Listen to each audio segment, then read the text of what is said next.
This is going to be a periodic update of your current Dickinson State Blue Hawk events here. This week, I'm your host. My name is Justin Wetzel. I'm the men's basketball coach here. We'll have various hosts throughout the year, and again, just periodic updates on all things Dickinson State Athletics. Today, we're shooting from the Biggio Activity Center. Beautiful day out here at Dickinson State, and I'm with head coach, first-year head coach, Coach Stanton. You've been on staff for 14 years as an assistant. This is your first year as a head coach.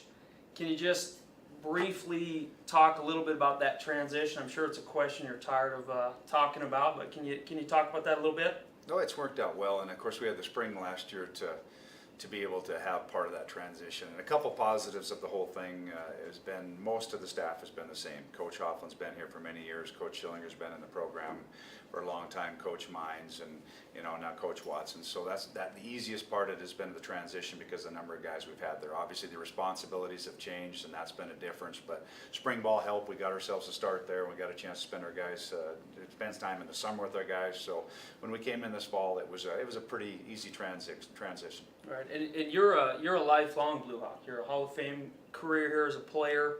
Obviously spent a number of years coaching here. It's not your first time to the head coaching ranks. I know you were a very successful high school coach. Took Terry High School to a state championship game, correct? Mm-hmm. Yeah. And but you're a lifelong Blue Hawk in terms of your athletic career. Hall of Famer. Can you briefly talk a little bit about what it's like personally, to be able to be the head coach at Dickinson State, being someone who's been so invested in this institution and this program? Oh, it's been great, and like I said, I had a chance to play here many years ago now, but to be a part of the program. And when I went back to Montana and coached and taught out there, it was one of the only places that I probably would have came back to at the college level because I enjoyed what I was doing out in Montana at the time. So, coming back has been important. Dickinson State is a great place, and a great place to get an education, a great place to be.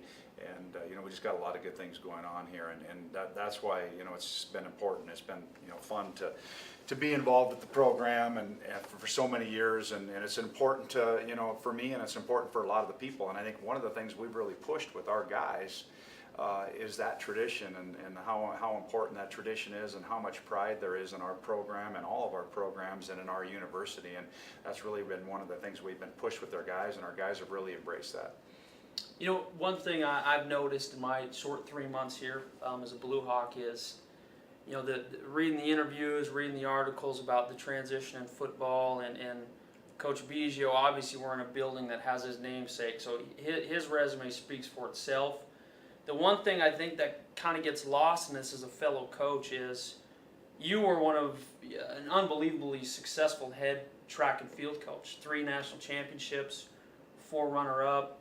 What was it like to, I think a storyline may be lost, what was it like to have to relinquish that? That had to have been hard for you. I think that may be getting lost a little bit. I'm sure that wasn't easy for you. No, that was a difficult thing to do. I mean, it was bittersweet, the fact that we'd had so many years and so many good athletes and good people involved with the program, and we had a great run in the track and field program, and it was something that was very dear to me, the track and field program, and that was a difficult thing to leave that, and one of the things at the time is we once again we thought by leaving it be in good hands with Coach Nakuda, and then he ended up having a family opportunity and leaving, and now Coach Schillinger will be in that role. So that was really important for me that the track and field program stays strong, and I know it will be with the way in Jace's hands. But it was a tough transition because there's a lot of great memories and a lot of great student athletes over the years, and a lot of trophies as well, a lot of success there. Let's talk football.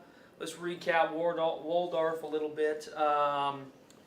Looked like you had a pretty solid offensive output in terms of yards, 456 yards of offense.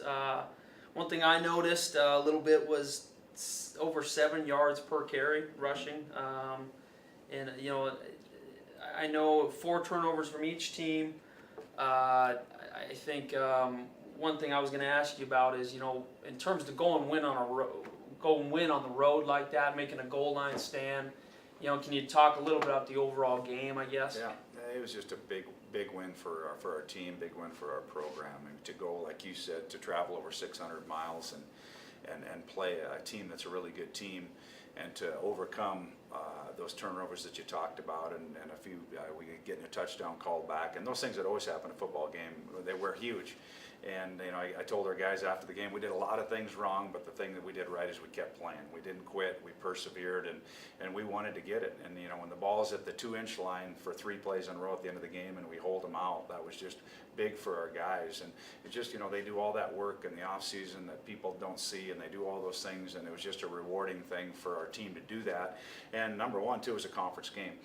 You go on in a conference game, and it's tough enough to win, and let alone win on the road and win a conference game. It was just a big win for our program. Right, and one stat I wanted to ask you about, because as a basketball guy, I wish they kept time of possession in basketball. I really wish they did. They do in football. It was 38 minutes. They had the ball to your 19, and to come out and win, shows those game-winning plays like you talked about. Yeah, it is, and we were on the field too long. They ran over 100 plays on offense, but once again, down the road, they're not going to look at how many plays they ran or what happened with time of possession, all that. We were able to get the win, but offensively, and a little skewed on that too. We had some big plays and hit them real big, or we had a couple long runs and fumbled, and so we had a few situations where we'd like to held onto the ball a little bit more. And we do, as one of our goals of our defense. We just haven't done a very good job of getting off the field in 2nd and long and 3rd and long, and that's really one of the things we have to work hard on this week to do. Well, and to put a bow on this week's game, you talk about that goal line stand. Those are plays and those are moments in a season that you can revert back to and say, hey, that may have been the turning point. Not only was it special, your first career win as the head coach here, but that could really be a turning point for you guys. Have you seen something different in practice this week? Oh yeah, our guys are, they're very, very fired up about it. And obviously, it was just a big win for us. Like you said, to go down there, and it could have went either way. There's the ball sitting on the inch line, and they have 3 plays. The odds are they're going to probably get in the end zone, and our guys did it. And even though it wasn't pretty, they hung on and got the win. And that just it can vault you to the rest of your season. And now we know, hey, it's easier to get back on the bus with a win, obviously, and you know that, but then also to come through practice saying, hey, we can correct these things, but we also got the W, and it gives us something to look forward to. Well, let's move on. You've got Valley City this Saturday. They are a North Star opponent. It is a non-conference game, correct? They had a pretty handily win against Dakota State, I believe, 34-10. One thing I noticed, 8 sacks in that game. Looks like they're a strong defensive team. Can you speak a little bit about this upcoming week? Yeah, they're a solid team all the way around. Defensively, like you said, they've got a good defensive front that'll put pressure on you and come with a lot of different looks defensively.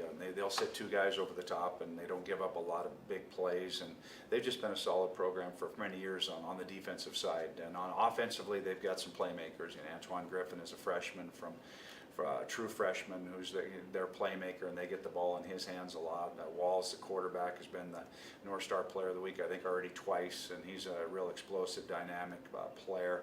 They have a good offensive line, similar to what we saw in Northern Montana a few weeks ago. They're going to be one of the better offensive lines that we've played against. So they're just a solid football team all the way. And the nice thing for us is to get back, and it's a non-conference game, but to get back and start playing some of our regional rivals again. And we're excited about playing Valley City and Jamestown and Mayville, and this is just the start of that progress. You mentioned Curtis Wall, quarterback, 428 yards passing. That was a school record this past week. So, Coach, hey, the most important thing, we're in first place, 1-0 in league.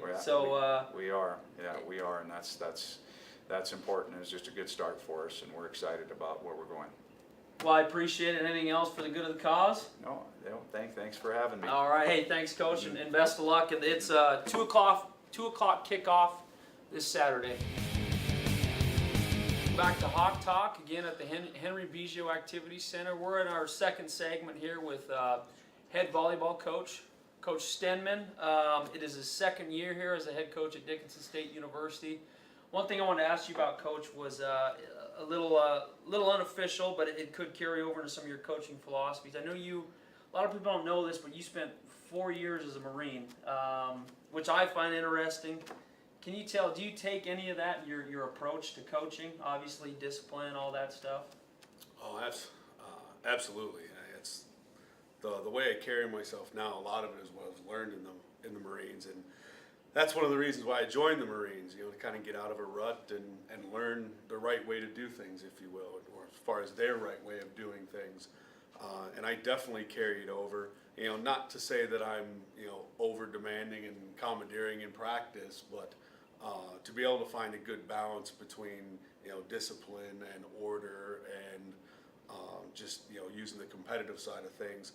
So a lot of the things that going through boot camp, I take things out of that, seeing the way they have a chain of command, effectively using captains as far as sports are concerned, definitely have come into play and have enhanced my coaching philosophy. Well, good. I appreciate you sharing that. Let's get into a little bit of the season here. Obviously, not the start you wanted. Talk about how you go about changing the momentum. I know you guys. It's going to be a 10-day layoff between your last game against South Dakota Mines on the 9th. Your next game is on the 19th. What do you go about changing the momentum? How do you approach that? Well, when we started preseason practice, we knew we were going to have this break coming up, and we looked at our first 11 games as kind of a, if you will, kind of like the NFL has their 4-game preseason. This was kind of our 11-game preseason, and figure out what we do well, what we don't do well, for when we start conference play. Because after this 10-day break, our first game on Friday and our second game on Saturday are both conference games in the North Star, and we wanted to use that to find out where we are. And as you mentioned, we obviously did not get off to the start that we thought we were going to, but we can use that now we spent the last practices working on specific things that we didn't do so well in the first 11 matches, such as ball control and unforced errors, and scoring more points off of our serve versus letting the other team side out at a high percentage. So we've used this time basically as a second preseason to kind of tweak some things so we can come out when we do start the conference season that we're hopefully a different team. Kind of changing gears, you are, and this is a common occurrence in volleyball, but unnatural for a basketball coach myself, and obviously football. You now go from a 10-day break to 3 games in 3 days, Friday, Saturday, Sunday, upcoming. First opponent's Mayville State. That's a conference game. They're 6-4. I know they have Katie Wainberg, the setter of the week. Talk a little bit about specifically them and how you approach 3 games in 3 days. Well, 3 games in 3 days is something that I've never done as a coach. However, as volleyball players, we're used to playing 4 games in 2 days. So this is basically just taking and adding another day to it. So I'm not too worried about the 3 competitions back to back to back. It's something as volleyball players that if they played in high school and club volleyball, that they're used to playing multiple matches in multiple days. So I'm not too worried about that. What I am worried about is us being prepared for the start of conference season. You talk about Mayville, and they have a very, very good right side hitter. Her last name is Glatt. And both times we played her last year, she had upper teens to low 20s in kills against us, and she was basically their offense against us. And we have started a game plan to try and take her away and make somebody else beat us this year. Hey, recap here. You're 7 on Friday, correct? 7 o'clock Friday night, 6 o'clock Saturday night, and then 1:30 Sunday afternoon. Little matinee action. All right, so get out to Scott Gym and check that out. Coach, anything for the good of the cause here? Let's say this is when our season starts. This is we've worked hard the last 10 days to be ready for this conference season. Come out to Scott Gym. I think you're going to see a different team. 0-0 in league. That's all that matters. Until Friday, Yep. we're 1-0. All right, thanks, Coach. I appreciate it. Thank you. Welcome back to the Henry Bijou Activity Center for our 3rd and final segment of Hawk Talk. If you're still awake by now, So we're with the interim head cross country coach, Ben Shroyer. Ben, you were hired in July. A little similar to me. I was hired in June, and for me, I know it's been a whirlwind playing catch up. I couldn't imagine getting a whole month later, kind of getting thrown into this position. Can you talk a little bit about that? Yeah, sure. Yeah, it's obviously been a busy last 4 weeks, so to speak. We're going into week 5 here of our season, and when I got hired there close to August 1st, we had to get our schedule set, and thankfully I was familiar with a lot of kids already from last year, so that was a big plus. Obviously, working here at Dickinson State now for 3 years, managing the Henry B. Show Activity Center and whatnot. So I've had some contact with the kids, and been able to go on some trips with them the last couple of years to some cross country meets and track meets. So they're familiar with who I am, and that's obviously helped in the transition there because they knew who their coach was going to be and kind of what to expect. So. But yeah, as far as putting together the meet schedule, and it'd been nice to have pretty much all the summer to obviously plan a little more for practice schedules and things like that. But it's things have gone well. It's been busy, but the kids have responded well, and we're training well, and we obviously raced well last weekend in MSU Moorhead for our first week. So we're plugging away, and obviously we'll give our best effort and do what we can. So. Let's talk about the Randy Smith Invitational. I know you had 3 men and 3 women competing, correct? Correct. Yeah. Can you talk a little bit about the results and what you can take from that? Yeah. Yeah, obviously our roster right now is a little thin through graduation and some transfers, and we've had a few eligibility issues there. We only had, like you said, 3 men and 3 women that finished the race last weekend. We've got a couple other guys on the team that are still trying to get in better shape before they can get in that first race. One guy's dealing with a quad injury, and so we're hoping we should have 5 guys that we can line up here in the next couple weeks and some of our upcoming weeks. Obviously, the conference meet, we want to have 5, so we got a team score. So that's where we were there. And then on the women's side, the same thing. We had 3. We'll have 4 the next meet. One of the ladies that we had, her play in AI got cleared, so she'll be on the line next. 2 weeks when we go out to Billings. So, but yeah, as far as performances, our number 1 athlete on the men's side right now is Aiden Theard. He's our freshman this year from Anaconda, Montana, and he's setting the bar pretty high as a freshman. Went out and he was the top runner in the North Star Conference at that meet last weekend. And I speak on my sport, basketball, but this was literally his first collegiate race ever. In correct me if I'm wrong, distance running is usually more of obviously there's physicalness involved, but it's a real thinking man's race, our sport, if you will, more so than sprinting. I mean, there's veterans always seem to do well, I think it's remarkable. It'd be equivalent to a point guard, freshman point guard going out and becoming the player of the week. That's hard for me to grasp. Well, yeah, and obviously at the college level on the men's side, there's a distance jump there. In high school they're running a 5K, and you come to the college level, at least at the NAI level, you're running an 8K. So it's 2 additional miles basically is what it is at the college level at the at the NAI side. So Right. So yeah, that for him to adjust that quickly to that, which really that comes back to what he did this summer. He trained hard. He put in the mileage this summer to help his body adapt to the extra mileage during the race, and so it's paid off, and he's seeing the benefits. Obviously, he's running well. And Women, you want yeah, women. Yep, Ashley George was our top runner. She ran, I think, 18:50 for the 5K there at MSU Moorhead, and was, I believe, 14th place out of around 70 women. So she was our top runner, and then we had to do maybe. So. Well, good. We appreciate it, Coach, and thanks for the All right. thanks for the time. Yep, thanks for having me.